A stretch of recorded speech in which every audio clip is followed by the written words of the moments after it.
Bon ben voilà, comme j'ai pris goût à partager des lectures et des poésies, je poursuis donc mon œuvre et je vais vous lire à voix haute quelques poèmes. Je voudrais avant vous informer qu'il existe une plateforme qui s'appelle poétison.fr. Je vous mettrai toutes les infos dans le descriptif. Si vous êtes adepte, vous qui êtes adepte de poésie, où vous pouvez écouter des poèmes en audio et vous pouvez aussi en proposer de votre propre voix, que vous les ayez écrits ou qui soient d'auteurs connus ou moins connus. Donc n'hésitez pas à partager ce site et ça fait partie des initiatives qui, je trouve, gagnent à être connues parce que voilà, la poésie, bon, n'est pas en perte de vitesse, mais bon, elle n'est pas forcément très à la mode. Donc ce soir, j'ai décidé de vous lire quelques poèmes relatifs aux mains. Alors, c'est pas passé inaperçu que demain c'est un grand jour pour moi, que j'inaugure mon premier atelier en collectif, Hypnoart, en immersion. C'est-à-dire que pendant 3h30, on va se plonger en mode hypnose et on va explorer chacun sa problématique intime, mais à travers un certain nombre d'exercices. Et je vais proposer pour démarrer un exercice hypnotique autour de la main. La main est notre allié premier qui nous a permis d'entrer en contact avec le monde grâce à sa fonction essentielle, donc le pouce préhenseur, la préhension, qui est cette action de saisir quelque chose, de s'emparer d'un objet ou d'en fabriquer un. Et cette action donc est permise grâce au pouce et puis aux 4 autres doigts qui lui sont opposables. La main est aussi l'organe essentiel du toucher, notre outil privilégié pour entrer en contact avec le monde, pour aller à la rencontre du monde. La main saisit, la main s'empare, la main manipule, la main crée. Elle modèle, elle sculpte, elle pèse, elle soupèse, elle caresse, elle berce, elle peut frapper aussi, elle peut détruire, elle sert à nous défendre, elle épluche, elle soigne, La main donc et la relation que l'on va créer avec elle sous hypnose va nous permettre de nous dissocier. On va se dissocier de cet organe pour le ressentir de l'intérieur.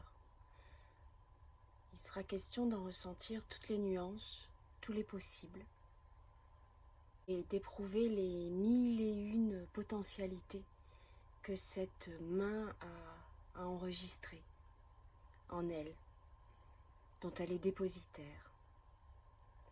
On va donc explorer ces infinies possibilités de gestes,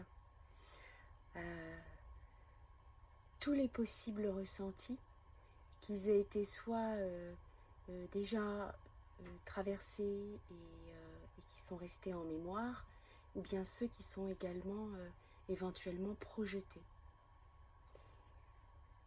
La potentialité n'est pas un projet. Ce n'est pas non plus une chose que l'on idéalise avec le désir coûte que coûte de le matérialiser dans la vraie vie. La potentialité, c'est la vie elle-même en fait. C'est être en mesure de ressentir la puissance qui réside dans ses mains. Donc on va appréhender, si vous voulez, autrement dit, la main comme le prolongement de notre psychisme, comme la continuité de notre inconscient. Il existe plusieurs exercices autour de la main en hypnose, il y a notamment la lévitation de la main, il y a le signaling, c'est-à-dire une façon codifiée d'entrer en relation avec son inconscient sous forme de questions-réponses. Il y a aussi des ancrages qu'on peut faire avec la main. Je ne vais pas ici rentrer dans les détails de l'hypnose, ni vous faire un script hypnotique pour vous relaxer. Ça sera pour une prochaine fois. Mais je vais plutôt vous exposer le jeu de pistes auquel je vais livrer mes participants demain. Donc il s'agirait d'observer sa main non dominante comme si elle n'était pas la vôtre, comme si elle ne vous appartenait pas, comme si vous aviez simplement le désir de la découvrir pour la première fois, et que vous allez l'observer dans ses moindres recoins avec une acuité et une attention accrue. Donc les mains sont nos antennes qui nous aident à nous orienter au quotidien. Elles sculptent aussi notre journée par du fer. Elles nous permettent donc d'accomplir un certain nombre d'actions. Et puis c'est aussi notre inconscient en action. C'est aussi notre psychisme qui est à l'œuvre et qui a le pouvoir d'inscrire dans la matière notre pensée, nos désirs, nos besoins, nos envies. Notre cerveau moteur aussi, qui lui aussi nous pousse parfois à exécuter un certain nombre d'actions mécaniques, sans réfléchir, comme se ronger les ongles, boire ou manger avec une forme de perte de contrôle. On va donc écouter ce que nos mains ont à nous raconter sur nous-mêmes. Et pour illustrer un petit peu mon propos ici, je vais donc vous lire les textes qui suivent. Si vous voulez, vous pouvez vous munir d'un papier, d'un crayon, mettre la vidéo sur pause, prendre quelques instants pour vous relaxer. Et puis ensuite rallumer la vidéo et puis écouter d'une oreille flottante, plus ou moins distraite, plus ou moins attentive. Vous mettre en résonance avec ce que ça vous évoque. Et ensuite, vous laisser aller vers l'écriture. Je serais ravie de lire vos textes si vous voulez me les mettre en commentaire. Ce serait formidable. Donc, vous pouvez mettre cette vidéo en pause et aller chercher un papier, un crayon. Et, donc, nous revoilà ici et maintenant pour un premier texte qui est de Montaigne, dans les Essais. Livre 2, chapitre 12. Et les mains, avec elles nous demandons, nous promettons, nous appelons, nous congédions, menaçons, prions, supplions, nions, refusons, interrogeons, admirons, comptons, confessons, nous nous repentons, nous craignons, nous exprimons le doute, la honte, nous instruisons, nous commandons, nous incitons, nous encourageons. Avec les mains, nous jurons, nous témoignons, nous accusons, nous condamnons, nous absolvons, nous injurions, nous méprisons, nous défions. Avec les mains, nous nous fâchons, nous flattons, nous applaudissons, nous bénissons. Avec les mains, nous nous humilions, nous nous moquons, nous nous réconcilions, nous nous recommandons, nous nous exaltons, nous fêtons, nous nous réjouissons, nous nous plaignons. Avec les mains, nous nous attristons, nous nous décourageons, nous nous désespérons. Avec les mains, nous nous étonnons, nous nous écrions, nous nous taisons.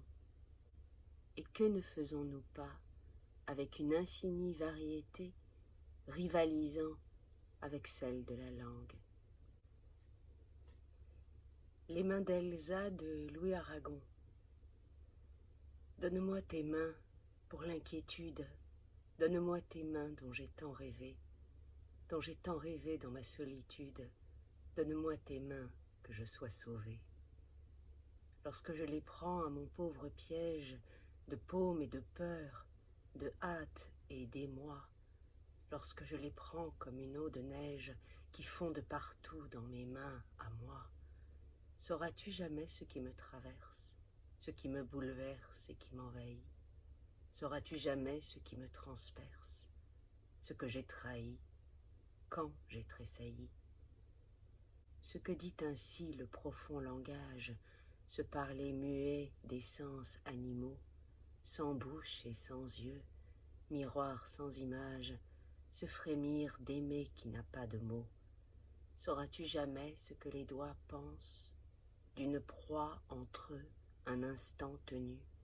Sauras-tu jamais ce que leur silence un éclair aura connu d'inconnu? Donne-moi tes mains, que mon cœur s'y forme, si taise le monde, au moins un moment. Donne-moi tes mains, que mon âme y dorme, que mon âme y dorme éternellement. Une chanson de Jean-Jacques Goldman. Sur une arme, les doigts noués pour agresser, serrer les poings, mais nos paumes sont pour aimer, y a pas de caresse en fermant les mains. Longue, jointe en une prière, bien ouverte pour acclamer, dans un point les choses à soustraire, on ne peut rien tendre les doigts pliés. Quand on ouvre nos mains, suffit de rien, 10 fois rien, suffit d'1 ou 2 secondes, à peine un geste, un autre monde, quand on ouvre nos mains. Mécanique simple et facile, des veines et métacarpiens, et des phalanges aux tendons dociles, et tu relâches, ou bien tu retiens. Et des ongles faits pour griffer, poussent au bout du mauvais côté, celui qui menace, ou bien désigne, de l'autre on livre nos vies dans les lignes. Quand on ouvre nos mains, suffit de rien, 10 fois rien, suffit d'1 ou 2 secondes, à peine un geste, un autre monde, quand on ouvre nos mains, un simple geste d'humain, quand se desserrent ainsi nos poings, quand s'écartent nos phalanges, sans méfiance, une arme d'échange, des champs de bataille en jardin. Le courage du cygne indien, un cadeau d'hier à demain, rien qu'un instant d'innocence, un geste de reconnaissance, quand on ouvre comme un écrin, quand on ouvre nos mains. Donc c'était Nos mains, une chanson de Jean-Jacques Goldman.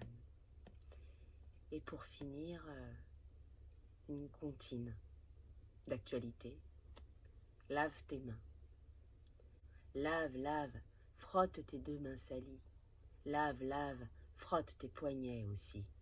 Frotte, frotte, rince tes mains plus jolies. Frotte, frotte, rince tes poignets aussi.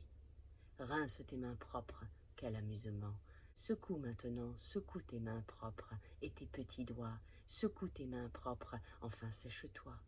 Sèche tes mains douces et tout en chantant, sèche tes mains douces et frappe-les gaiement. Voilà, ça c'est bien pour finir, parce qu'il y a du rythme, parce qu'il y a le rapport à l'enfance, le rapport au toucher, à l'odeur, le rapport à l'eau. C'est pas un texte qui rime, on n'est pas obligé d'écrire un texte qui rime. Voilà, à vous de jouer. Très bonne nuit.